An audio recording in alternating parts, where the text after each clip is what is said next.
Olá, sejam bem-vindos a mais um programa Visões de Mundo. Eu sou Mônica Nácia Dornelles, jornalista. Estou falando com você de uma tríplice fronteira. Isso mesmo, Brasil, Paraguai e Argentina.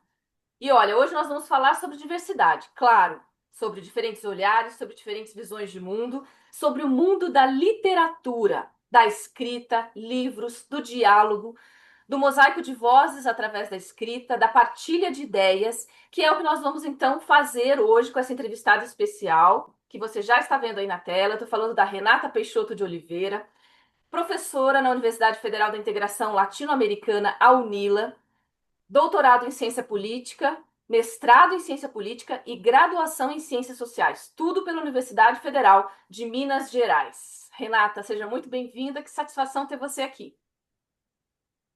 Digo mesmo, muito bom estar aqui com você, Mônica. Obrigado pelo convite. Tá com o pessoal que vai nos acompanhar, né? Que vai acompanhar um pouquinho da nossa conversa hoje. Perfeito. Renata, vamos começar contando a sua história? Conta um pouquinho da onde que você é, para quem não te conhece. Claro que eu resumi esse currículo muito pequenininho e tem um monte de coisa para contar. Então conta pra gente. Então, como você mesmo disse agora, Mônica, eu fiz a minha formação acadêmica em Minas Gerais. Sou natural de Belo Horizonte, nasci em Minas e vim para cá, para Foz do Iguaçu, aqui para a Tríplice Fronteira, no ano de 2011, quando eu terminei o meu doutorado em Minas. Buscando uma oportunidade, né, profissional de inserção na academia. E aí a Unila era uma universidade que estava nascendo, uma universidade que estava sendo criada com uma proposta muito inovadora, porque era uma universidade que se propunha focar os seus estudos e pesquisas no campo dos estudos latino-americanos e caribenhos. E eu estudava e pesquisava já há alguns anos, desde a graduação até a pós-graduação, um pouco da política latino-americana. Né? Então, isso me despertou o interesse. Nossa, acho que lá eu teria um campo, né, com quem dialogar, né, um cenário mais frutífero para poder realizar ali os meus estudos. E aí veio a oportunidade, primeiramente como professora visitante, né, era um contrato por tempo determinado. E aí eu vim atrás, né, desse sonho, desse desconhecido, de vivenciar essa experiência na fronteira. Nunca tinha visitado Foz do Iguaçu antes. E fiquei, me adaptei, e quando surgiu a oportunidade de fazer o concurso, né, para professora de ciência política na Unila, eu acabei ingressando na Unila para poder dar sequência aí aos meus estudos, às minhas atividades. E hoje eu estou no curso de Relações Internacionais e Integração na graduação. Colaboro com um mestrado em políticas públicas e desenvolvimento, e também no ano passado ingressei no mestrado em relações internacionais na Unila, né? Então estou atuando com política, mas principalmente mais voltado aí para os cursos de relações internacionais. E aí, já pegando esse gancho, né, Renata, queria que você falasse um pouquinho mais sobre relações internacionais também, já que você está nessa área, que eu acho que é uma área fundamental dentro da fronteira, né? É uma área também que eu tenho graduação nessa área, e a gente sabe, assim, como precisa divulgar mais, né, Renata, até a potência que é o internacionalista e onde que ele atua. Queria que você falasse isso. Segunda coisa, já vou fazer um gancho aqui. Você falou da UNILA, antes da gente entrar no nosso tema principal, que é o lançamento de um e-book muito bacana, que a gente vai falar sobre isso. É, Unila, a gente tem, sem sombra de dúvida, marcou a história, um marco importantíssimo aqui na nossa região trinacional. É um antes e um depois da Unila em todos os sentidos. E eu queria que você falasse um pouco mais sobre isso. Na questão política, na questão social, na questão cultural, na mistura que trouxe nessa diversidade diferente de outras etnias que a gente não tinha um marco, né? Eu acho que mudou em todos os sentidos Foz do Iguaçu e para melhor, né? E na questão educacional. Então, eu queria que você pontuasse isso, porque você trouxe, né? Eu estava começando quando eu vim, então você Uhum, acompanhou toda essa trajetória, inclusive o lançamento que a gente vai ter do novo campus agora também. Então, eu queria que você falasse sobre tudo isso. Pois é, a Unila ela era um sonho, e é muito bonito a gente ver esse sonho se concretizando. De fato, como eu cheguei bem no início, né? No início a gente tinha poucos cursos ainda de graduação, ainda nenhum curso de graduação, de pós-graduação, e estávamos concentrados ali dentro do antigo PTI, né, que hoje é o Itaipu, é o Parktec de Itaipu. Né? Então, eram poucos cursos, mas ao longo desses 15 anos que a Unila já cumpriu, nós já vemos assim, um crescimento, uma expansão absurda, porque nós temos cerca de 27 cursos de graduação nas mais diferentes áreas, das humanidades, das artes, das engenharias, da biomedicina, né, das exatas, das biológicas, áreas que envolvem cursos de formação de professores, pedagógicos e tal, e também com doutorado e mestrados e especializações em várias áreas. Tanto que, atualmente, né, parte da Unila ainda se concentra ali dentro, né, do Parktec, principalmente cursos de exatas e engenharias, outros cursos mais vinculados, né, cursos como cinema, letras, mediação cultural, história, estão ali no campus que a gente carinhosamente apelida de JU, né, que é a Unila Jardim Universitário, onde antigamente era a Uniamérica, ao lado do campus da UniOeste. Temos um campus mais recente, junto à moradia universitária, ali na Tancredo Neves, onde eu estou, e o meu instituto, né, o ILAESP, está ali. Então, são cursos de administração pública, políticas públicas, ciência política e sociologia, economia, relações internacionais, uma infinidade. Então, nós estamos espalhados já pela cidade em 3 diferentes campos, e com o campus principal, o projeto do Niemeyer, né? O tão sonhado projeto arquitetônico ali do campus da Unila, com a sua construção retomada aí nos últimos anos, com a expectativa de que no final, até o final do ano que vem, a gente já tenha ali a entrega, né, de partes desse campus, né? Blocos de aula, vai ter restaurante universitário também, vai ter auditório, prédio administrativo. Então, hoje a Unila ela ocupa um espaço assim muito importante dentro da cidade, porque ela se tornou um grande polo intelectual, científico, acadêmico, com cursos que são cursos voltados para pessoas de outros países, sim, mas às vezes as pessoas acham que a Unila é uma universidade apenas internacional. Tem gente que me pergunta assim, nossa, mas na Unila brasileiro pode estudar? Mas, claro, ela é uma universidade federal brasileira, né? Mas ela tem uma vocação latino-americanista e nós, brasileiros e brasileiras, somos latino-americanos também.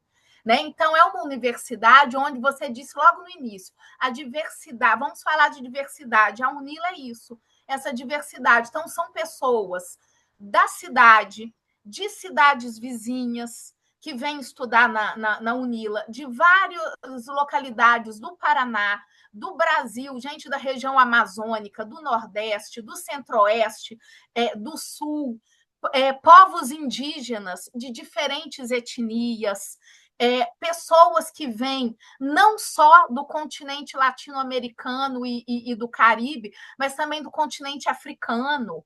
Então, assim, todos e todas nós nos encontramos nas salas de aula, nos projetos de pesquisa e de extensão da Unila.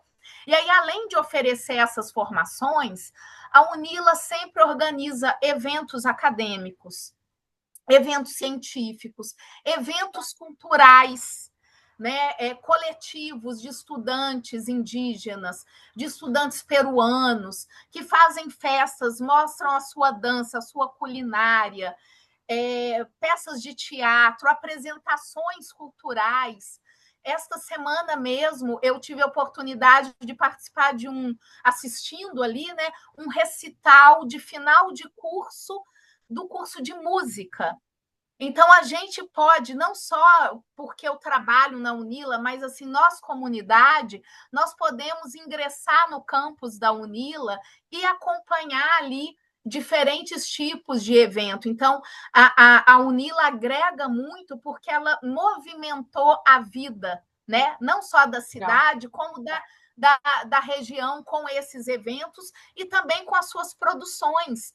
Porque, como você mencionou, logo mais a gente vai falar de um livro, mas são vários e várias professores, estudantes técnicos da Unila produzindo, publicando Uhum, livros, revistas, livros infantis, fazendo cinema, uhum. produzindo cinema aqui na região, né? Então é muito legal o que todos esses projetos estão né, realizando aqui ao longo desses 15 anos de Unila. Sem dúvida. Eu entrevistei, inclusive, a Fran Rebelato, que é do curso de cinema da Unila também. Sim, E aí eu posso falar, assim, como jornalista, que é tanta produção da Unila, é tanto evento, tanta coisa interessantíssima que a gente até se perde, que a gente quer cobrir tudo, porque é um caldeirão, né, multicultural ali, é. sensacional. E sem sombra de dúvida, ele mudou. E relações internacionais? Que eu gostaria que você falasse um pouquinho sobre essa área também, a importância dela. Estamos numa fronteira, né? Estamos numa fronteira, precisamos pensar mais essas relações, as demandas, os temas relacionados à integração. E quando a gente fala em integração, às vezes as pessoas pensam só no comércio, em Uhum. tarifa, em comércio, em questões econômicas. Não, integração é muito mais do que isso. É a gente falar também da cultura, é pensar a integração dos povos em aspectos mais dinâmicos e subjetivos do que meramente as questões comerciais, e também a possibilidade da gente conhecer mais os nossos países vizinhos, Uhum. conhecer melhor a realidade política, societária, cultural da Argentina e do Paraguai, e também estender isso para a nossa vizinhança um pouco mais longínqua, né? Mas o Brasil é um país que faz fronteira com vários países da região. E nós estamos, Mônica, e você, como também internacionalista, como jornalista, você acompanha e sabe muito bem que nos últimos anos nós passamos por uma efervescência política desde antes da pandemia, lá em 2019, a região toda ela foi tomada por vários protestos, manifestações. Acho que o pessoal que está acompanhando deve se lembrar, ali em 2019, no Chile, por exemplo, as pessoas ficaram 3 meses nas ruas, Uhum. protestando, se manifestando. Então, assim, são várias coisas que estão acontecendo, né, ao nosso redor e que tem a ver com a gente, né? Por exemplo, pensar a relação Brasil-Estados Unidos, a questão do tarifaço do Trump, Uhum. pensar questões também A aí que estão segurança acontecendo. mesmo a segurança da América Exato, Latina, por exemplo, até hoje, né, sim, fala-se muito nessa situação tão perigosa exato. geopolítica. Essa aproximação militar do governo Trump no Caribe, né? Essa tensão em relação à Venezuela, as mudanças políticas que foram acontecendo na Colômbia, as eleições, a gente teve eleição no Chile, a gente está vivenciando vários processos eleitorais, uma crise política que se alastra no Peru, que é um país vizinho também, que há quase 10 anos nenhum presidente da República consegue terminar o seu mandato. E aí eu Todos pego. renunciam ou caem. Então, assim, a gente precisa conhecer melhor o que está acontecendo na nossa região. Aí as relações internacionais, São elas são fundamentais. fundamentais, porque elas nos ajudam através das pesquisas, dos estudos, dos livros, dos projetos, né?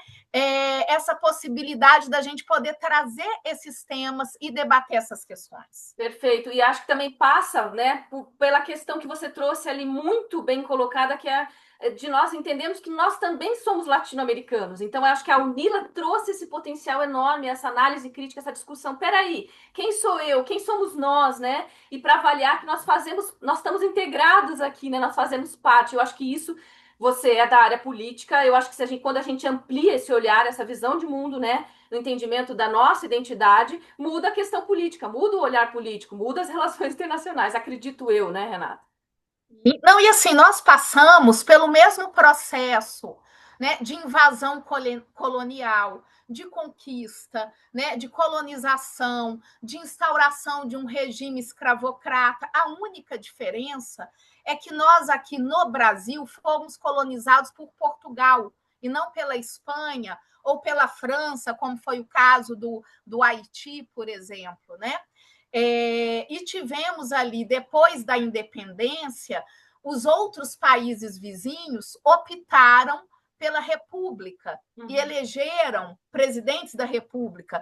Nós tivemos o período do Brasil Império, né? Foi isso que nos diferenciou o regime político e quem nos colonizou, qual país, né? Mas a experiência em si, o posicionamento na ordem internacional, as nossas experiências são as mesmas. Perfeito. Né? Nós somos povos irmãos, nós somos povos vizinhos, né? Nós compartilhamos os mesmos desafios, as mesmas dores que estão relacionadas a esse processo, que ele é o mesmo.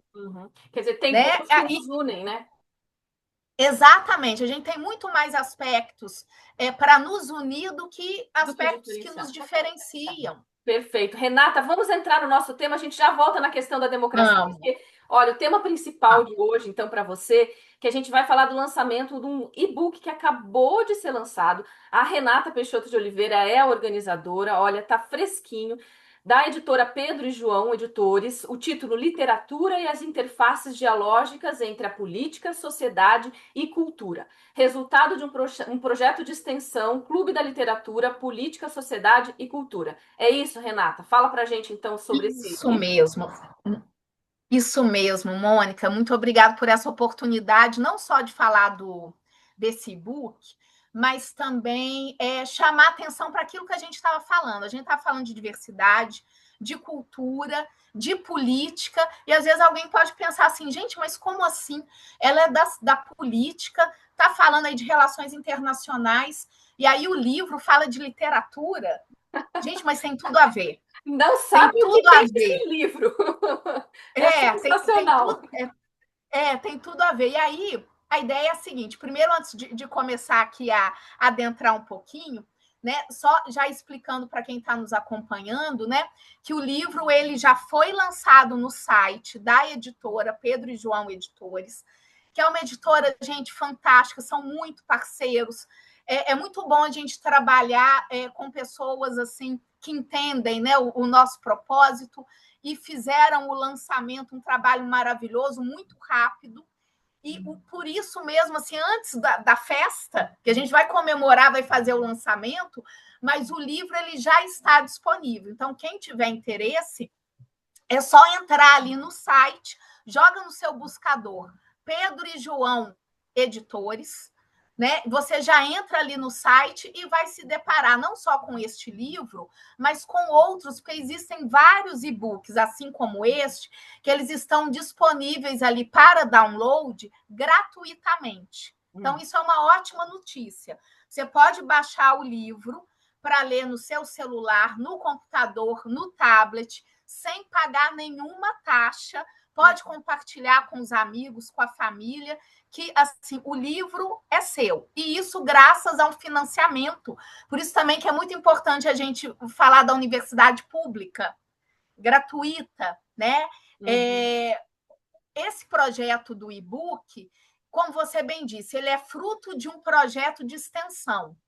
Esse projeto de extensão só foi possível porque eu contei com financiamento público de edital da universidade para poder ter bolsa de extensão para estudantes da Unila trabalharem comigo nesse projeto. E nós realizamos, ao longo de um ano, vários encontros para tratar de obras literárias, mas não para fazer uma leitura ou uma análise literária, porque a gente não é da literatura. A ideia é poder pegar, olha, como que a literatura nos propicia compreender um pouco melhor a nossa sociedade, a nossa política e a nossa cultura. E aí a gente ia selecionando algumas obras, trazendo algumas pessoas convidadas, marcando alguns encontros onde a gente podia estar ali num ambiente acolhedor. No caso, o ambiente escolhido foi o Espaço Cultural Quixote, que é um ponto de cultura aqui da cidade, mantido pela Carmen Barude. Então, a gente se encontrava mais ou menos uma vez por mês para trazer uma obra diferente e explorar estes temas. Ah, mas essa obra dá para falar mais do racismo, ou do mercado de trabalho, ou da questão do feminismo. E aí a gente ia explorando essas obras e dialogando ali com o público. Quando o projeto cumpriu 1 ano de projeto, aí a gente considera que o projeto ele está oficialmente encerrado. Termina ali o recurso e a gente tem que fazer os relatórios e prestar contas, né, para a universidade, porque afinal de contas são recursos públicos. E aí me veio a ideia, olha, mas eu acho que não vamos parar por aqui. Será que desses encontros a gente não poderia pensar uma publicação? Aí pensei, vou entrar em contato com o pessoal que participou da maior parte dos encontros, algumas pessoas que falaram, que comentaram os livros, se elas aceitariam escrever, né, um texto, e até algumas pessoas que eu conheço que gostam de literatura ou que criaram algum clube do livro na cidade, que poderiam compartilhar um pouco dessa experiência. E aí foi muito legal, porque as pessoas acolheram a ideia, a gente começou a escrever os artigos, os capítulos, a montar esse quebra-cabeça, a unir todos estes textos, e aí a gente precisava correr de novo atrás de financiamento e de uma editora para poder bancar a publicação. E aí o PPGRI, que é o mestrado em Relações Internacionais do qual eu participo, comprou a ideia, tinha um edital aberto com possibilidade de financiar a obra, financiou o e-book e eu consegui ali fazer com que isso se concretizasse através dessa parceria com a Pedro e João Editores. Que Né? legal, Então, Renata. o resultado, o caminhar, né, até a gente ter esse livro, ele aconteceu mais ou menos dessa maneira. Esses foram os passos que a gente foi ali cumprindo, que a gente foi ali estabelecendo. E eu já estou com o meu exemplar aqui que você me enviou, né? Claro que eu já dei uma lida e eu achei muito bacana. Eu quero citar aqui o prefácio, que é da Suzana É da Mingorance, né? Suzana. Que ela é bastante Isso. conhecida, bibliotecária, documentalista da Universidade Federal da Integração Latino-Americana, da UNILA, desde 2014, e ela falou justamente ali no começo, nesse prefácio, que é a materialização de um ideal caro à universidade pública, que é justamente que o conhecimento não fique apenas na sala de aula, mas que ele circule, seja compartilhado e construído coletivamente, que é algo que vocês falam muito, né, como professores. A UNILA traz muito essa coisa da construção coletiva, fala-se muito hoje, né, debate-se muito também. E os projetos de extensão são essa ponte vital, né, Renata, para que aconteça isso também.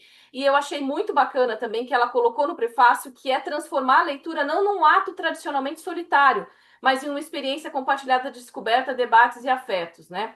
E eu quero que você entre também, detalhe um pouquinho o e-book, porque também eu vi que tem uma história sobre mulheres, né? Por que mulheres? Né? Porque tem aí 3 obras importantes, né? Tratando de mulheres nas mais diversas situações, condições e contextos. Fortes, decididas, enfim. Fala um pouco dessas mulheres também e essa literatura que tem ali. Isso. Ai, a Suzana é uma querida, é uma pessoa que trabalha com isso, que incentiva a leitura. Né? Como você disse, ela é uma bibliotecária da Unila, é uma apaixonada por livros. E aí, quando eu pensei, gente, eu preciso de alguém para o prefácio, e aí já convidei, ela escreveu um texto assim, com bastante carinho assim, e muito acolhimento para essa obra. E ela destacou, né, algo que de fato assim é a essência, a grande motivação. Por que pensar num projeto de clube do livro? A leitura, muitas vezes, ela não é valorizada no Brasil. Ler no Brasil é, às vezes, algo considerado muito caro. O brasileiro, às vezes, ao contrário, até de outros países vizinhos, como a Colômbia, Na Colômbia, a gente tem um público leitor absurdo. As pessoas têm o hábito de ler. No Brasil, as pessoas leem muito pouco. Então, a primeira ideia, ela surgiu não já para fomentar o projeto, mas para fomentar a leitura de livros não acadêmicos, livros que não fossem universitários e científicos, com os meus estudantes. Entendi. Com as minhas alunas e os meus alunos. Então, eu comecei a levar para a sala de aula a proposta de. Tem até alguns livros aqui, que depois a gente pode mostrar um pouco melhor.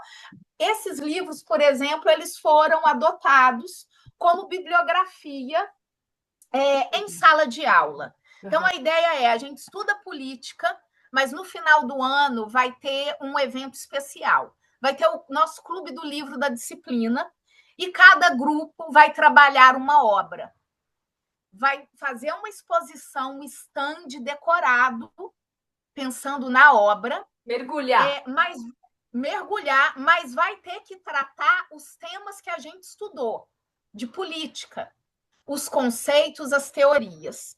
E aí, a ideia foi ficando interessante, foi ganhando um corpo. Eu via que a turma ficava interessada, agradecia, às vezes, nossa, obrigado, prof, por ter indicado aquele livro, eu amei aquele livro. E eu pensei, gente, eu acho que a gente precisa expandir, que é o que a Suzana fala ali e que você falou muito bem, sair dos muros da universidade.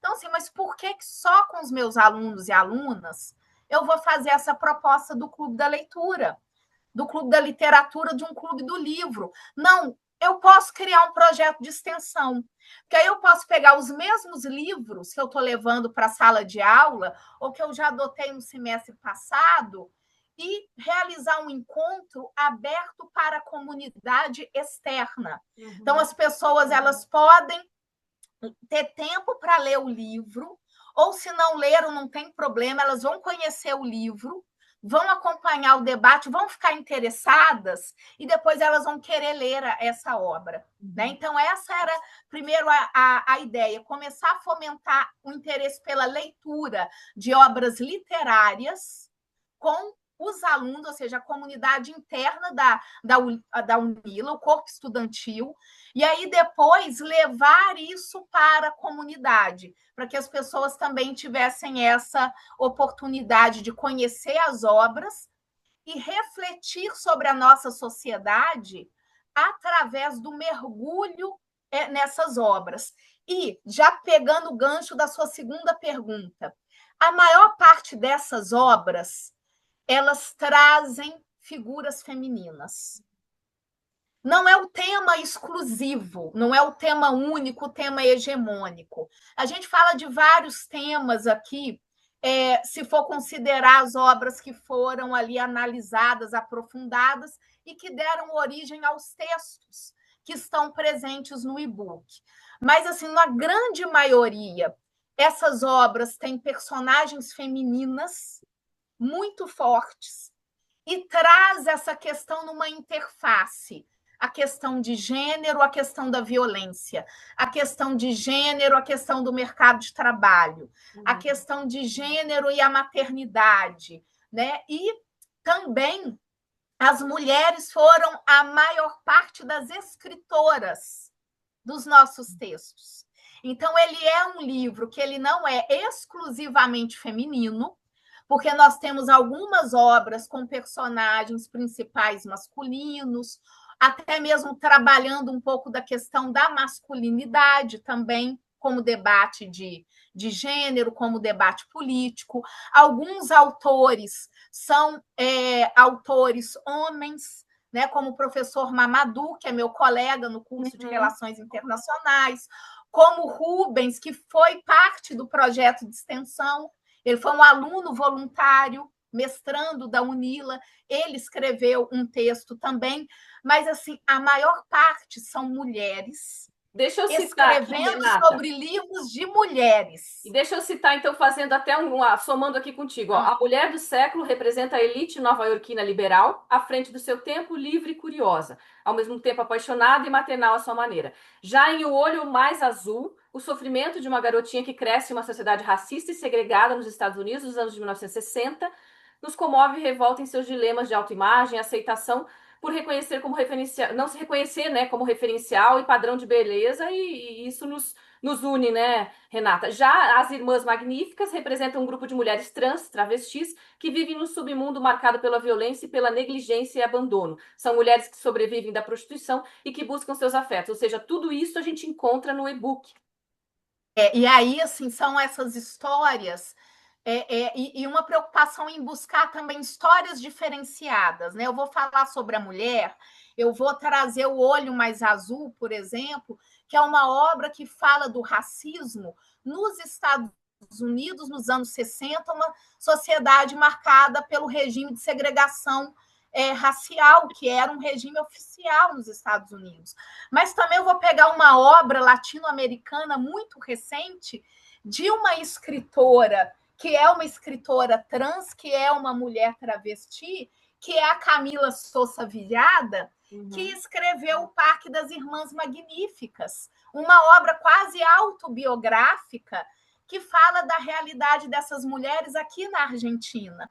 Então, assim, são obras, são temas, são questões que vão fazendo parte do cenário de diferentes países. Isso também é relações internacionais. E que nos une, porque né? são realidades diferentes.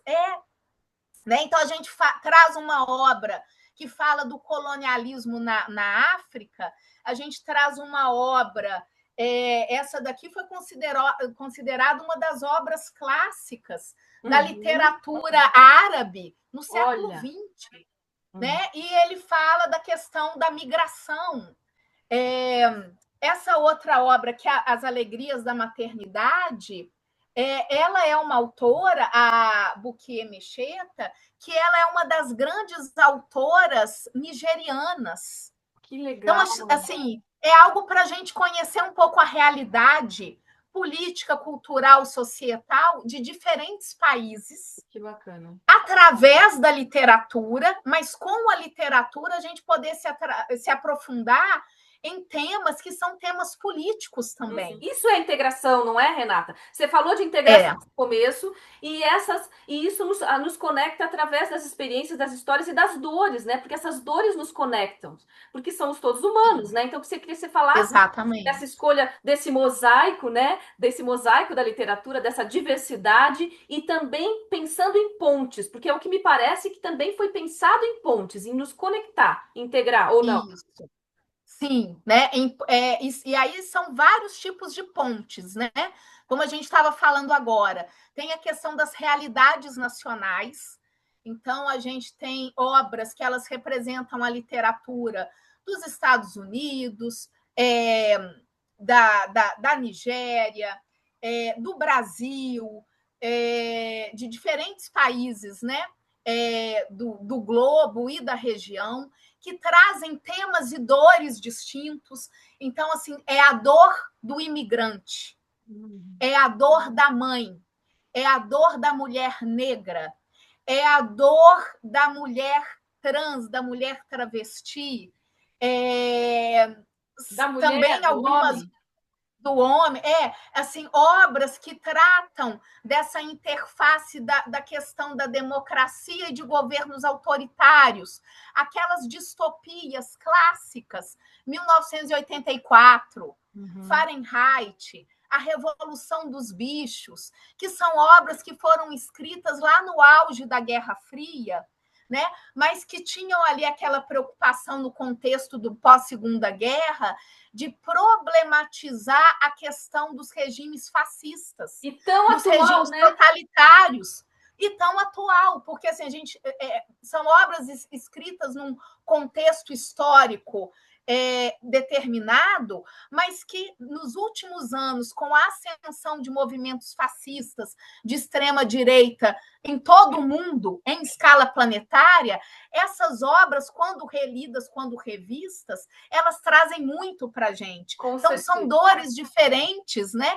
que a gente acaba comungando de alguma maneira através das análises que foram feitas lá nos encontros, quando a gente estava junto ali no Quixote, conversando, trocando ideia, compartilhando como que cada pessoa sentiu aquela leitura. Né? Eu saio da minha leitura isolada, individual, eu na minha casa, encontro pessoas, compartilho um pouco daquilo ali, e agora, nesse segundo momento, com as autoras e os autores, podendo escrever sobre essas obras, trazendo a sua perspectiva, a sua análise, o seu olhar, não com a intenção de encerrar o debate. Olha, que eu tenho um texto definitivo sobre essa obra e sobre esse tema. Não, muito pelo contrário, mas para convidar as pessoas a, olha, eu vou correr atrás desse livro. Eu fiquei interessada, eu vou ler esse livro e vou continuar esse diálogo, né? Vou continuar trabalhando isso e ver como é que bate aquilo que no texto, lá do e-book, do projeto de extensão, o pessoal estava trazendo. Será que eu concordo? Será que eu tenho uma visão diferenciada? É a questão da construção coletiva, né? Da troca de ideias. E isso também está no cerne da Unila, né? Eu acho que a gente tem essa visão educacional diferente, né? Eu acho que quebra um paradigma, realmente muda e marca, e é um diferencial muito importante que a gente precisa colocar, que é essa construção coletiva, que não é algo não é fechado, ele está sendo construído, né? Ele se movimenta. Não quero perder o gancho do que você falou, Renata, aproveitar você na política, nas relações internacionais. Um dos temas que você falou é democracia, o risco, né, tão atual hoje em dia no mundo inteiro. Aí eu quero que você faça esse gancho e detalhe um pouquinho mais o seu olhar sobre a questão desse crescimento enorme realmente do fascismo, do extremismo da direita no mundo, né? Pontuando para o Brasil, para a América Latina, traz um pouquinho do seu conhecimento para a gente com relação a isso. Isso. Nos últimos anos, eu tenho estudado também com um pouco mais de atenção essa questão da crise da democracia. Né? E aí propus algumas disciplinas, principalmente no mestrado. Estou com uma disciplina sobre política brasileira, atualmente no mestrado em relações internacionais. No semestre passado, uma mais geral para discutir o tema no mundo, né? Questão da crise da democracia, e algumas das obras que foram ali resenhadas, trabalhadas nesse e-book, obras literárias, são obras que trazem reflexões sobre essa questão. Eu já mencionei agora há pouco alguns livros, né, que são aquelas distopias clássicas, que falavam sobre regimes totalitários, né? A Revolução dos Bichos, etc. e tal. Mas no livro, nós temos também especificamente dois textos. Um da Patrícia Meck, que é professora de História da Unila, ela fez uma resenha do livro e do filme Ainda Estou Aqui. Então, isso é muito interessante, porque já trata da questão da ditadura e da democracia no Brasil. E eu peguei um tema, para mim foi bem desafiador, mas assim foi bem interessante, que foi trabalhar essa questão da democracia e do totalitarismo no universo do Mágico de Oz.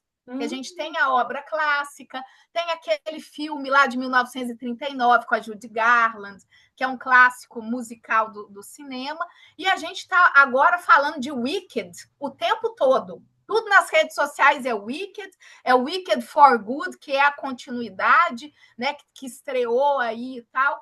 E aí, às vezes, a gente olha muito por esse lado da fantasia, né, especificamente falando do Mágico de Oz, mas é uma obra que, se a gente olha todo o universo do Mágico de Oz, ela é uma obra muito política e muito politizada. O Mágico de Oz, a figura do Mágico de Oz, ele representa o político populista, demagogo, autoritário. Porque o Mágico de Oz, se a gente for puxar ali da memória, ler as obras, assistir aos filmes, ele se fingia de mágico, mas ele não tinha poderes. Ele não tinha nenhum poder. Ele usava de técnicas de ilusionismo para manter o poder e o controle sobre aquela sociedade.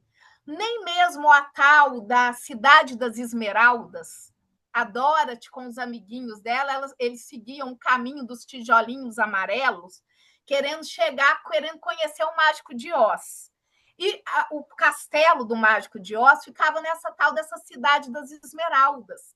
Todo mundo dizia que era uma cidade verde, que ela era toda de esmeraldas. Era fake a cidade, gente. A cidade só era verde porque o pessoal usava um óculos que Ótimo. deixava tudo verde. Então, a gente fala muito disso, né?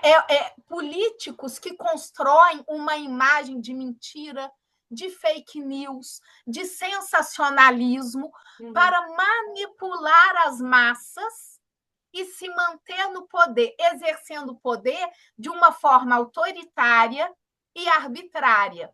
E aí isso dá o passo para que regimes totalitários, como aqueles lá da Segunda Guerra Mundial, o nazismo com Hitler, o fascismo com o Mussolini, o stalinismo na União Soviética, tivessem espaço, e para que agora também a gente perceba a ascensão de líderes com esse perfil totalitário, que adoram a ditadura, que adoram, né, esses ícones fascistas, estejam fazendo uso da própria democracia, é o que é o mais irônico, né?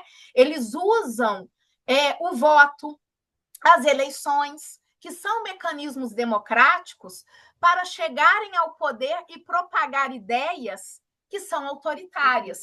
Então, tudo isso, em alguns dos artigos lá no e-book, a gente também acaba tratando. Ou seja, como nós estamos na história, na política, nas políticas públicas, nas relações internacionais, quando a gente faz a leitura dessas obras literárias e desses filmes, desses musicais, a gente faz uma leitura política dessas obras. E aí a gente consegue trazer um pouco disso para os textos que a gente escreveu, que estão ali no e-book. Saindo um pouquinho do e-book, Renata, para você, enquanto profissional, com relação a esse tema que a gente está falando, então, você falou de autoritarismo, a gente falou de fascismo, crescimento da extrema-direita, né, governos autoritários, falamos dessa questão militar aqui na América Latina, que é uma preocupação na questão das relações internacionais. Para você, Renata, como é que você vê esse crescimento, né? E até porque nós estamos numa fronteira, Renata, nossa região geopolítica é uma região importante, né? Paraguai, Argentina aqui. Então, eu queria que você pontuasse isso para a gente. É muito preocupante, né, o que o mundo vem vivenciando de uma maneira geral, principalmente desde 2008. Depois que a gente teve aquela crise econômica mundial, essa crise afetou em cheio os países da Europa, a economia dos Estados Unidos, depois com consequências para outros países do sul global. A gente tem um contexto econômico que começou também a ser desfavorável para os nossos países, que aí as commodities elas perderam valor no mercado internacional, isso afetou as economias dos nossos países. Tivemos uma onda migratória muito grande para os países do norte, ou mesmo internas, né? Se antes algumas pessoas saíam, por exemplo, da Colômbia por conta do conflito armado, migrando para outros países vizinhos, as pessoas começaram a sair da Venezuela, migrando para o Brasil e para a Colômbia, por exemplo, fugindo ali da crise humanitária. E aí essa onda de migração, ela acabou gerando, em alguns contextos nacionais, um crescimento de um discurso pautado na xenofobia, no ódio às diferenças. Eu não quero que os povos do mundo árabe ingressem em território francês, por exemplo. Hoje a questão migratória é o grande assunto nacional na França e no Reino Unido, por exemplo, né? E aí o que a gente percebe é que, ao longo desses últimos anos, a democracia, mesmo naqueles países onde ela era considerada avançada, consolidada como regime político, ela foi entrando em crise. E não apenas uma crise, porque os partidos políticos tradicionais começaram a entrar numa fase de derrocada, mas porque a própria população começou a alimentar sentimentos autoritários. Uma fragilidade. Tudo aquilo que era visto como um consenso, o Estado-nação, a unidade, a democracia é o consenso de sociedades plurais, com pessoas diferentes, mas que, apesar da diferença, a gente busca se entender, isso caiu por terra. Uhum. As pessoas começaram a adotar uma visão, uma postura paroquialista, de identidades muito pequenas, religiosas, a buscar visões de mundo, e a gente está falando de visões de mundo, né, que é o canal, visões de mundo estreitas. Fechada, única, né? Fechadas. Eu estou fechado comigo, com a minha família, com o meu bairro. E esse é um risco. Comigo, minha família e minha igreja. Uhum. E aí eu nego o diferente, eu não quero contato com o diferente. E pior, quero destruir o diferente, né? Eu quero destruir, eu tenho ódio às diferenças. Aí eu começo a apoiar aquelas facções, grupos que eram minoria desde a Segunda Guerra e desde o fim dos regimes ditatoriais na América Latina, na Ásia e na África. Então, tudo aquilo que estava alijado, que eu olhava e falava assim, não, essa história não pode se repetir, as pessoas começam a olhar para aquilo com saudosismo e falar, eu quero ditadura de novo. Uhum. Eu acho interessante os ideais de supremacia branca. Como lidar com isso, Renata? Como lidar com isso? Claro, uma das questões é o nosso tema de hoje, a literatura, a educação, né? Ampliar nossa visão de mundo. O que mais? Olha, a literatura, por isso que eu te falei no início, é muito preocupante a forma como nós, estudiosos, e não falo só por mim, né, mas pelas leituras e pesquisas que eu fui fazendo ao longo desses últimos anos, lendo diferentes autores e autoras dos mais diversos países, pessoas mais de centro, pessoas à esquerda, assim, é quase um consenso para quem estuda política, que nós estamos no olho do furacão. A gente caiu num abismo. É um momento crítico, crucial, de crise da civilização, é uma crise da humanidade. Então, a gente enfrenta uma crise climática, uma crise humanitária, com pessoas se deslocando por conta de guerras injustas, perseguições, uma intolerância religiosa, e é muito difícil, neste momento, encontrar uma saída fácil. As saídas fáceis, geralmente, elas são apontadas pelos demagogos, pelos tiranos. Alguém como o Donald Trump, por exemplo, ele vai falar que é muito fácil resolver os problemas do país. Basta você eliminar todos os imigrantes. Como ele está fazendo, né? Isso não só não é verdade, né? Como seria de uma burrice muito grande, porque aquele país, ele foi feito, foi construído, e a sua economia, ela se baseia, assim, no trabalho dos imigrantes. Aí é o exemplo de uma visão de mundo fechada que acha que essa visão só existe no mundo e que a gente não está conectado, né? Porque nós estamos conectados.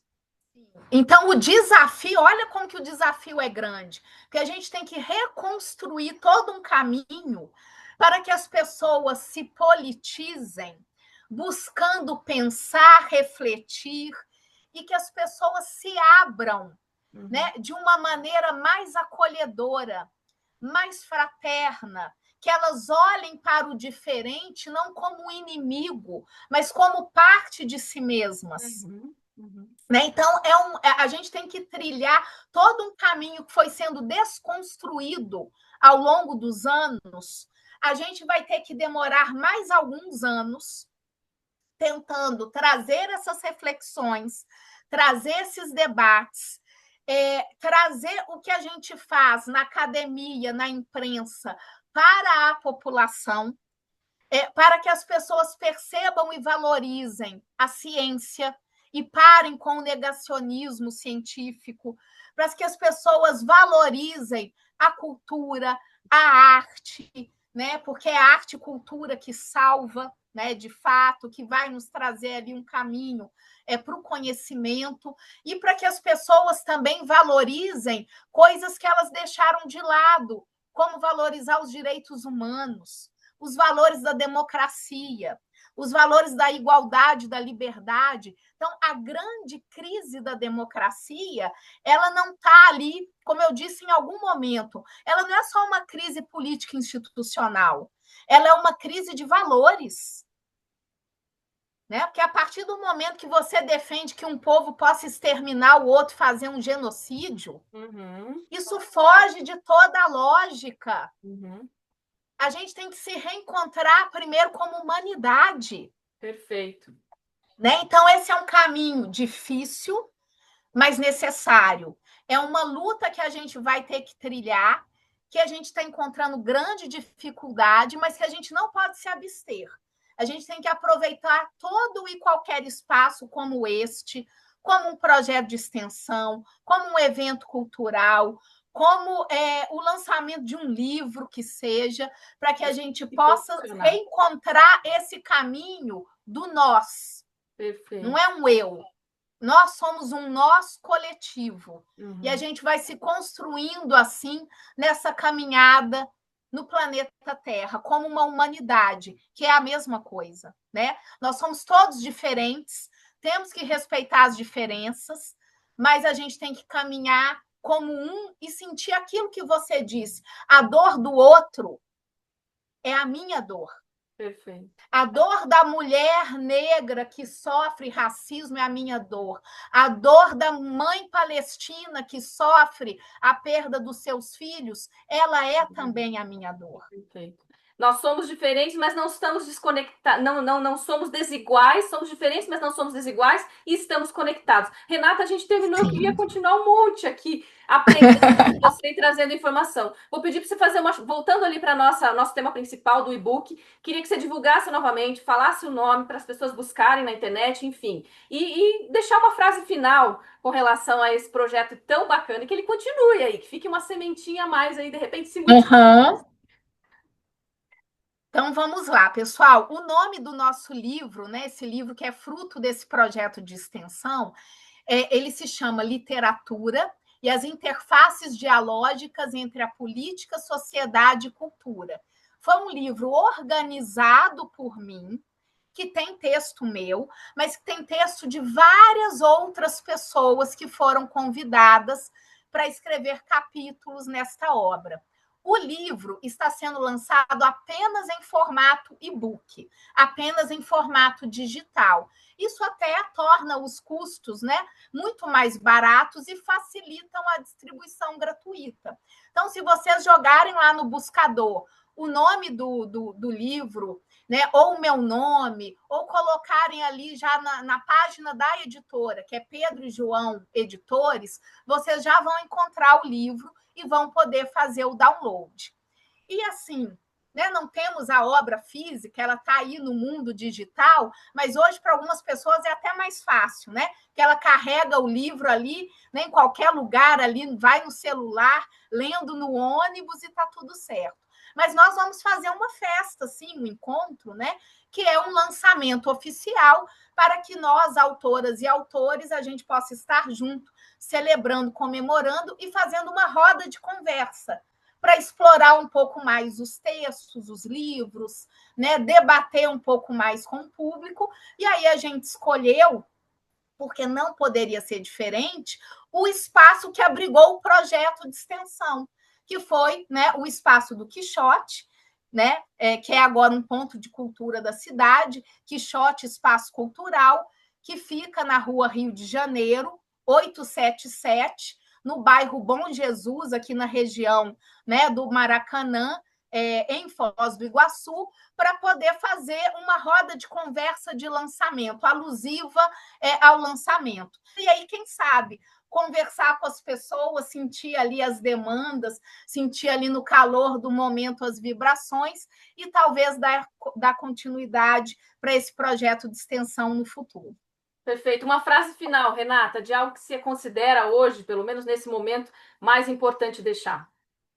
Nossa, eu acho que, aproveitando tudo que a gente falou aqui, né, e essa oportunidade do lançamento do livro, né, pessoal, né, leia, estude, busque informações confiáveis, diga não às fake news, chequem as informações, vamos valorizar a cultura nacional, vamos procurar tirar um pouco dessas amarras que às vezes a gente tem, né, de ir ao outro, né? Vamos acolher as pessoas que chegam ao nosso país, vamos conhecer outras culturas, vamos abraçar as pessoas, né? Vamos então tentar construir. A gente está chegando no final do ano, vamos tentar construir como projeto coletivo e individual para 2026, né? Que a gente estude, a gente se informe mais, a gente participe mais de eventos culturais, a gente leia mais e a gente valorize mais a democracia e abrace a todos os povos, né? Com amor, com carinho, com acolhimento, sempre na defesa de um mundo mais igual e de um mundo mais livre. Perfeito, Renata. Muito obrigada, viu? Foi uma satisfação enorme conversar com você, aprender essa troca aqui com tanto conhecimento que você traz. Então, foi meu muito obrigado aqui para você. Eu que agradeço, Mônica, sempre também é muito bom estar contigo, conversar contigo. Espero que a gente possa fazer isso mais vezes, né, em diferentes oportunidades. E parabéns pelo programa, pelo canal, por tudo que você está fazendo aí, porque são informações muito importantes que a gente precisa, né, para quebrar, às vezes, alguns discursos hegemônicos sobre alguns temas. A gente precisa ter esses espaços alternativos disseminando informação de boa qualidade para todo mundo.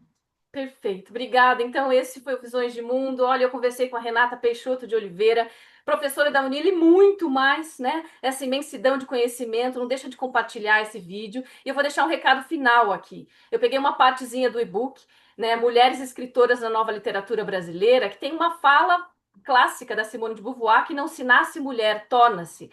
Né, da Isadora Silva Souza, tem embaixo ali uma outra situação que fala: não se nasce escritora, torna-se com muito custo, digo eu.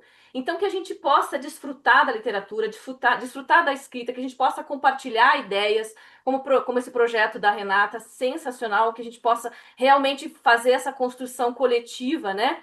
E que a gente possa ampliar os nossos olhares, né? E as nossas visões de mundo. Então, esse foi o Visões de Mundo de hoje. Agradeço a sua presença, inscreva-se no canal e até a próxima. Obrigada, Renata. Adorei. Meu Deus, como você Ai, sabe. obrigada, Essa querida. mulher é uma. Que sensacional. Eu sou tua fã, teu trabalho ali. Meu Deus do Aí eu céu. também sou sua fã.